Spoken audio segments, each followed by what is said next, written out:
Hey everyone, I'm continuing my search for good C++ books. Just a quick reminder, my goal is to find, read and show you 3 solid beginner-friendly C++ books. So far, I have only found one. Now, I've decided to pick the next book to read, C++ The Comprehensive Guide by Thorsten T. Will, published in 2025. It's a massive one, around 1,900 pages of text.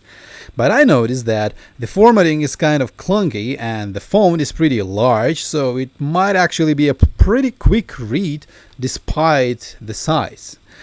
I've already taken a look at the contents and there is a ton of material here, which honestly makes me really happy. I'll be sharing what the author covers in each chapter, and I'll also talk about my own impressions as I go through it. In the end, we'll figure out whether this book is actually good, and if it is, who it's best suited for. Let's get started. Preface. In this chapter, the author, like many others, talks about how great C++ is as a language, but he also goes into how he actually wrote the book. He mentions different presentations and articles he has read and seen about artificial intelligence and the C++ language. He also points out that a lot of programming books are written in a dry and poorly structured way, and he's trying to avoid that. Instead, he aims to use a more modern approach. Rather than focusing too heavily on old school low-level concepts right away, like raw pointers and plain arrays, he seems to prefer starting with higher level tools such as the string class or vector, and then possibly explaining what's happening under the hood later. I usually teach things in a completely different way. I start by explaining what a brick is and how to use it, and only then move on to building a house. He, on the other hand, teaches you how to open doors in a house that's already built, and only afterward explains how that house was constructed and what bricks it's made of. At least that's how I understood the introduction. Maybe in reality it will be different, but I did like the fact that he talks about artificial intelligence at all. He even says it's an important tool that should be used and mentions that he used it while writing the book. I've read a lot of programming books, and this is the first time I've seen one where the author actually brings up AI in any meaningful way. Chapter 1. C++, The Comprehensive Guide. This chapter feels kind of wordy and not really useful.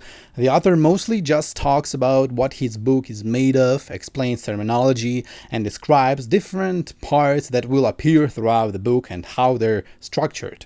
Honestly, that's not much to talk about here. I didn't really get any practical value from it, so I think I'll just skip this chapter and move on to the next one. Chapter 2. Programming in C++. This chapter is also starting to frustrate me a bit because the author begins talking about important topics, but there's just a lot of filler. I'm starting to get the feeling that the book as a whole is written for people who already know something about programming and are probably just trying to pick up C++ because they haven't used it before. And that's an important thing to keep in mind because there are a lot of terms and instructions that aren't really beginner-friendly. A true beginner would probably read all of this and not retain much of it.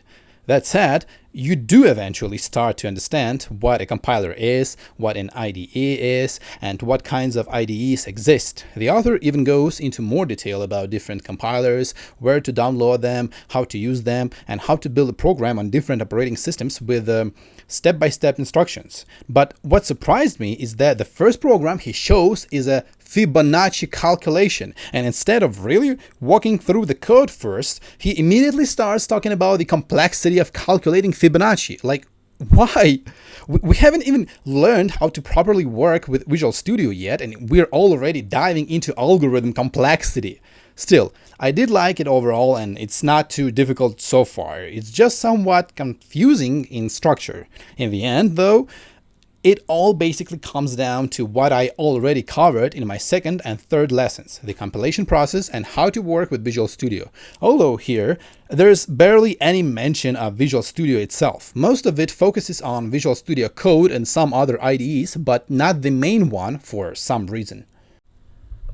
Chapter 3. C++ for Newcomers. This chapter is aimed at programmers who have already worked with other languages like C# or Java and explains what is similar and what is different in C++ compared to those languages.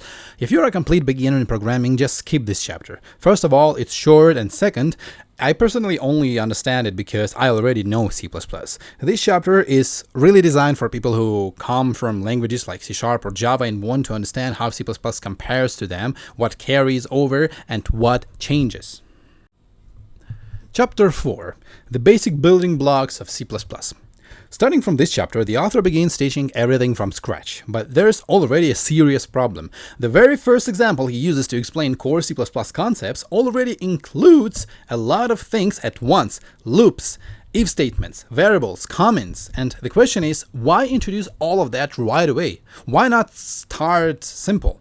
For example, just show a main function, explain what the hash include directive is, then explain cout, and only after that move on to variables in a separate section like most books usually do. Instead, he packs a lot of terminology into a very short space, which makes the book feel less suitable for absolute beginners. At this point, I can already say this probably isn't the best book for complete newcomers. The previous C++ book I recommended was actually much better in that regard. Another big downside is that there are no exercises to reinforce the material, which is a major weakness. Because of that, I'm starting to see this book more as a review of concepts I've already learned elsewhere rather than a proper beginner course. And the second example is even worse than the first. In it, we're already working with main function parameters, creating separate functions and calling them. Again, why? This is literally a chapter where we've just started learning code and we're already being taught how to split programs into multiple functions. That feels like the wrong approach. If this is happening in just the 4th chapter, I honestly don't even want to imagine what comes later. This book is clearly not for beginners. Yes, the author did say in the beginning that he expects you to have some programming knowledge, but at the same time, he also presents it as if you don't know C++. That combination feels inconsistent. After that, the author goes deeper into how floating point numbers are stored in memory. He gets so deep into it that he starts introducing mathematical formulas that are basically meaningless at this stage. So I just ended up skipping those parts because they weren't useful for me right now. He also goes into very detailed explanations of character types, complex numbers, and trigonometric functions. The upside is that if you're already an experienced programmer, you'll probably find a lot of useful information here. But I went into this thinking it was a beginner book, and that's where the mismatch really shows. Chapter 5. Good Code First Dan. Writing Readable Code. This is a special type of chapter that appears throughout the book, chapters 11, 14, 17, 19, 26, and 30.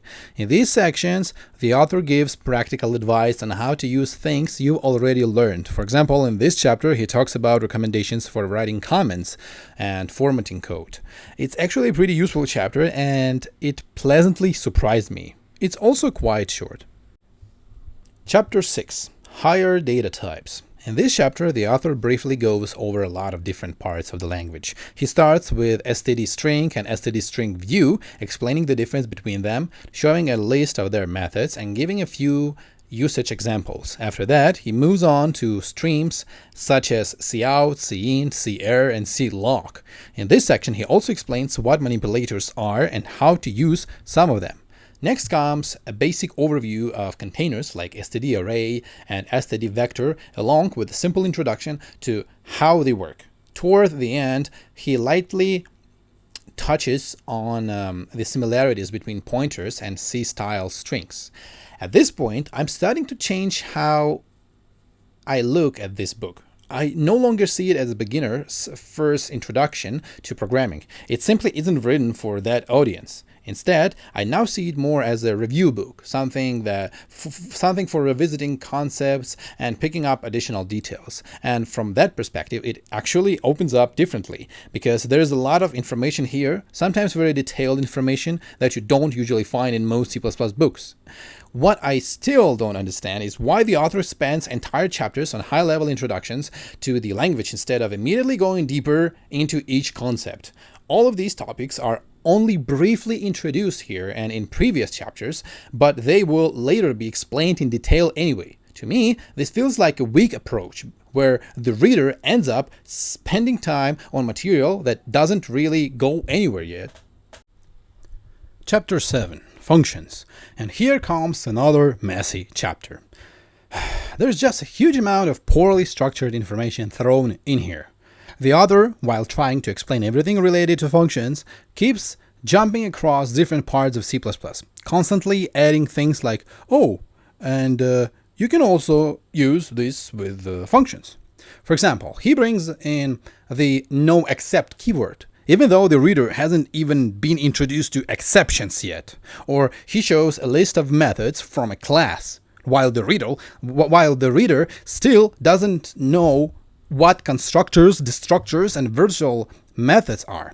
It feels like the author is working off a mindset of, I'll just write everything I remember about functions from memory.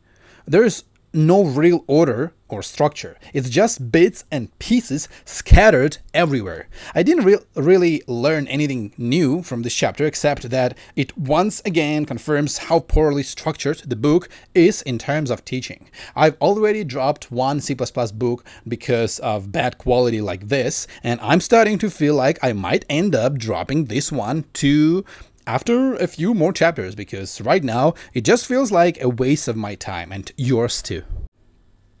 Chapter 8. Statements in Detail. Here comes the final chapter. The author decides to go into more detail about different expressions in C++. Why? Why now? Why again? It feels like he just, I don't know, he keeps jumping between topics for no reason instead of focusing on one thing at a time. Why not take a single topic per chapter, explain it thoroughly, and only then move on? Instead, he constantly switches between different parts of C++, giving fragmented pieces of information. Let me give you an example of how I think teaching should be structured. In C++, you have function pointers and functions that can take pointers as parameters. So when teaching C++, you need to decide what comes first, functions or pointers. If you start with functions, then you should completely avoid pointers for now, and only later, in a dedicated chapter about pointers, come back to functions and extend them with pointer parameters, function pointers, and so on. But if you start with pointers first, then you should avoid functions until that topic is fully covered. There are only a few tightly connected topics like that in C++. Most concepts can be explained fully without constantly jumping into others. For example, you don't need to know what a container is to understand an if statement. You don't need loops to understand arrays. But in this book, everything is tangled together and repeated across almost every single chapter.